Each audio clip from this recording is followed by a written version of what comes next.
There is a strange and almost unsettling law that governs human relationships, a law few people are willing to face. You may believe that kindness protects you. You may believe that empathy makes you loved. But the psyche obeys a far more paradoxical truth. The more light a person carries within them, the more shadows it quietly awakens in others. If you are someone who feels deeply, who senses emotions others cannot name, who tries to heal rather than harm, then you have likely experienced something confusing. Your kindness does not always bring warmth. Sometimes it provokes irritation. Sometimes envy. Sometimes a silent hostility that appears without explanation. You enter a room with no intention but sincerity, and yet the atmosphere changes. Some people move closer, as though drawn toward warmth, but others subtly withdraw. Their smiles tighten. Their tone shifts. Something within them becomes unsettled by your presence. And you are left wondering, why does the soul that gives so much often receive resentment in return? Why does the one who feels most deeply become misunderstood, envied, or quietly disliked? This is not coincidence. It is not bad luck. It is a psychological law rooted deep within the unconscious. For empathy is not merely a personality trait. It is a manifestation of what I have called the self, the totality of the psyche, both conscious and unconscious. When someone is truly empathic, they are not simply sensing emotions. They become a vessel through which the deeper currents of the collective unconscious begin to speak. Such a person carries a certain luminosity, not because they seek attention, but because openness itself creates a field of awareness that others feel, even when they cannot explain it. And yet there is always a cost to such light. Wherever light appears, the shadow sharpens its edges. You may have noticed this in your own life. When you walk into a room with your quiet presence, the atmosphere shifts. Some people are drawn to you as if to a sacred flame. Others, however, react with subtle irritation or hidden contempt. They may smile, but their energy contracts. They may admire you on the surface, yet deep inside they harbor resentment. What is this hidden hostility? Why does your mere existence stir a discomfort they do not fully understand? The answer lies in the archetype of the shadow. Every human being carries a shadow, that dark container of all we refuse to see or accept within ourselves. When someone encounters an empath, they are confronted not only with warmth and light, but with an uncomfortable contrast between what they are and what they secretly wish they could be. The empath's authenticity exposes the wounds others have buried, their unhealed aspects, their abandoned sensitivities. This is why resentment arises. It is rarely about you as a person. It is about what you awaken within them. Your presence acts like a mirror, reflecting both their longing for wholeness and their fear of their own suppressed darkness. I have often said that the meeting of two personalities is like the contact of two chemical substances. If there is any reaction, both are transformed. The empath transforms others simply by being. But transformation is not always welcomed by those who are not ready to face their shadow. Your light feels like a silent accusation. They may feel diminished in your presence, not because you belittle them, but because your authenticity reveals the artificial masks they wear. It is as though something within their psyche whispers, "You are not living your truth." Instead of listening to this whisper, they project the discomfort outward. They resent you for being what they cannot yet allow themselves to be: vulnerable, awake, authentic. There is also a deeper psychological mechanism at play, one that is both fascinating and dangerous. The empath often embodies the archetype of the wounded healer. The reason you can feel so deeply is rarely because life spared you. It is because you have known pain, perhaps in forms that left invisible scars. Your light is not naive. It was forged through darkness. Others sense this subconsciously. They sense that you carry a certain knowledge, a familiarity with suffering, transformation, and renewal. Yet instead of learning from you, many attempt to siphon your energy or dim it. This is the paradox. Your very gift makes you a target. Consider the image of the sun. It gives life, warmth, and clarity. Yet not everyone welcomes the sun. For some, it is too bright, too revealing. They prefer the shadows, because shadows conceal the truth. In the same way, an empath's presence can feel invasive to those who are not ready to be seen. They may call you too sensitive, too emotional. But what they truly mean is this: your sensitivity unmasks what they desperately try to hide. And here lies the secret resentment. They are both drawn to your warmth and threatened by your illumination. It is as though they wish to stand near the fire, but cannot tolerate the light it casts. In my work with dreams, I often encounter symbols that reveal this dynamic. A dream might present the image of a luminous child, a radiant figure embodying purity and truth. But alongside it there appears another figure, the envious sibling, the dark twin, the trickster who attempts to extinguish the light. This is the eternal motif of the light-bearer and the shadow, of the hero and the adversary. In waking life, this symbol often manifests through relationships where you feel drained, misunderstood, or subtly sabotaged. It is not because you are flawed. It is because you embody a luminous archetype. And wherever such light exists, the shadow inevitably rises to meet it. I invite you to reflect. Have you ever noticed how some people seem inexplicably irritated by your kindness, as though your generosity itself were a judgment against them? This is projection. They see in you what they cannot accept within themselves. Perhaps they resent their own inability to feel deeply, to connect authentically, to live without the armor of pretense. And so rather than confront this inner discomfort, they project it outward. You become the one who tries too hard, the one who feels too intensely, the one who is too much. Yet the truth is this: they are not rejecting you. They are rejecting the mirror you hold up to their soul. To live as an empath is to walk the razor's edge between light and shadow. Your sensitivity is both your strength and your vulnerability. It allows you to perceive the subtle currents of emotion that move beneath ordinary life. But it also means you will encounter resistance. People will love you for your warmth.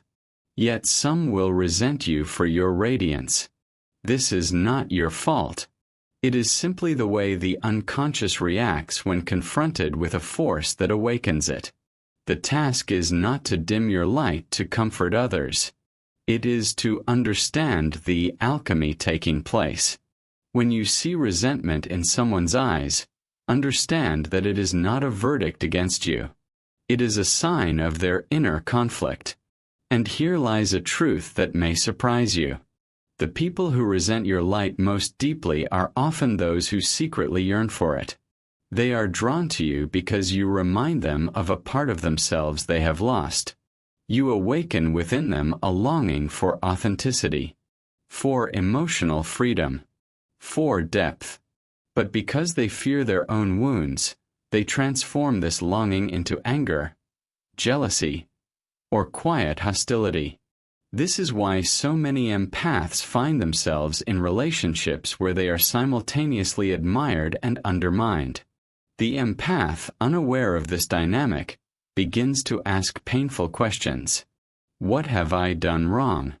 Why do they treat me this way when I only seek harmony? But the truth is this: it is not about what you have done. It is about what you are. The unconscious does not operate according to logic or fairness. When someone's shadow is stirred, they do not calmly examine the source of their resentment. They simply feel it. And you, the empath, sense the tension even when it is never spoken aloud. You absorb the unspoken hostility, the veiled remarks, the subtle dismissals, and eventually you may begin to doubt yourself. You may wonder if your light is too much, if perhaps you should shrink, speak less, feel less. But this is precisely the trap. For when the empath dims their light to soothe others' shadows, they sever themselves from their own essence. Let us look deeper into why empaths attract such dynamics. In analytical psychology, relationships are often the theater where the unconscious performs its most powerful dramas. When two people meet, it is not merely their conscious personalities interacting. Their archetypes begin to dance. Their hidden complexes begin to stir. The empath frequently carries the archetype of the anima or animus, the inner principle of emotional depth and soulfulness. When someone encounters this archetype embodied in another person, they feel drawn to it. It represents a missing part of their psyche. But if they have rejected that part within themselves, they will also feel instinctive anger toward it. Your very existence challenges them to face the aspects of themselves they have locked away. And not everyone is ready for that confrontation. Another dynamic often appears in the life of the empath: the archetype of the martyr. Many empaths unconsciously learn from childhood that love is earned through sacrifice. Perhaps you were praised for caring, yet criticized for feeling too deeply. Gradually, you learn to prioritize others' emotions above your own, to give even when it drains you, to absorb pain in silence. This pattern becomes recognizable to the unconscious. People admire your warmth, but they also unload their shadows onto you. They resent your light while depending on it. And so the empath becomes trapped in a painful double bind. Imagine a dream. You are standing in a dark room holding a candle. Around you stand figures. Some reach toward the flame for warmth. Others attempt to extinguish it. This is not merely a dream. It is a symbol of your life. The candle is your empathy, your inner light. The figures are the people you encounter. Some see your light as hope. Others see it as a threat. And you must decide: will you protect that flame, or allow it to be extinguished by the resentment of others? This is the central question life asks of every empath: not to become cold, not to harden your heart, but to become conscious, to hold the candle without allowing the shadows to burn you. The resentment you encounter is not personal. It is archetypal. Throughout history, the bearers of light have always been misunderstood. Prometheus was punished for bringing fire to humanity. Christ was crucified for embodying compassion and truth. The healer, the prophet, the visionary, they have always stood between admiration and rejection. Your life may not carry such dramatic symbolism, yet the psychological principle remains the same. When you embody light, you reveal darkness. And not everyone welcomes that revelation. I tell you this not to frighten you, but to awaken you. The empath who understands this dynamic stops asking, "What is wrong with me?" Instead, they begin to ask, "What is this showing me about the unconscious?" For even the empath carries a shadow. Sometimes sensitivity can quietly transform into subtle superiority. The belief that feeling deeply makes one purer than others. This too is a shadow. The task is humility, to hold your light not as a badge, but as a natural expression of who you are. And here we arrive at a deeper truth. Many empaths unconsciously believe they must heal everyone, that they are responsible for the suffering of others. This belief, noble as it may seem, becomes a magnet for those unwilling to heal themselves. They approach you sensing that you will absorb their pain and ask for nothing in return. But this is not true empathy. It is self-erasure. True empathy allows you to understand another's suffering without abandoning yourself. Imagine once more the image of a garden. The empath is like a garden filled with fragrance and beauty. People enter this garden. Some appreciate it. Some take from it. And some, out of envy, trample its flowers. The garden cannot choose who arrives, but it can decide how it is tended.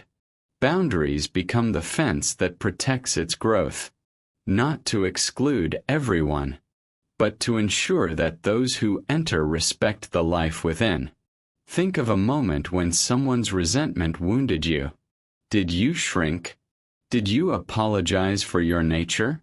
Or did you stand quietly in your truth? This is the test of the empath. To remain open without surrendering yourself. To see the shadow without carrying it. There is a loneliness that often accompanies the empath's path. The loneliness of being seen but not understood. People seek your warmth, but rarely ask who protects the protector, who heals the healer. You may find yourself surrounded by those who take endlessly from the well of your compassion. Yet that well is not infinite. The people who resent your light often attempt to take it. They believe that if they possess your warmth, they will feel whole. But wholeness cannot be borrowed. It must be discovered within. Your life, in this sense, resembles a psychological alchemy. You transform fear, anger, and sorrow into understanding. But alchemy becomes dangerous when practiced unconsciously. If you are unaware, you begin absorbing energies that were never yours. And eventually you may believe that you yourself are the problem. Yet the mirror is never responsible for the image it reflects. When someone resents your light, it is because the reflection reveals something they are not ready to face. Your task is simply to remain clear, to polish your inner mirror, to reflect with compassion, but without distortion. And so the path of the empath slowly evolves. The candle becomes a lantern. The lantern becomes a torch. Not fragile but steady. You learn that boundaries are not barriers. They are the natural edges of the soul. Your light does not require permission. It is the result of every shadow you have faced and every wound you have transformed. Some will resent it. Others will be inspired by it. And a few, those who are ready, will see it and quietly think, perhaps I can shine too. Do not fear the resentment you encounter. It is not evidence that you are failing. It is evidence that you are illuminating something within the world. And when the world resists, let it resist. Your task is not to fight the darkness. Your task is to become so completely yourself that the darkness cannot ignore the light you carry. Stand in that light. Walk the path of the soul with courage and tenderness, for the world needs what you carry, even when it does not yet understand it. And one day, even those who once resented your light may realize that it was never a threat. It was a mirror of their own forgotten radiance.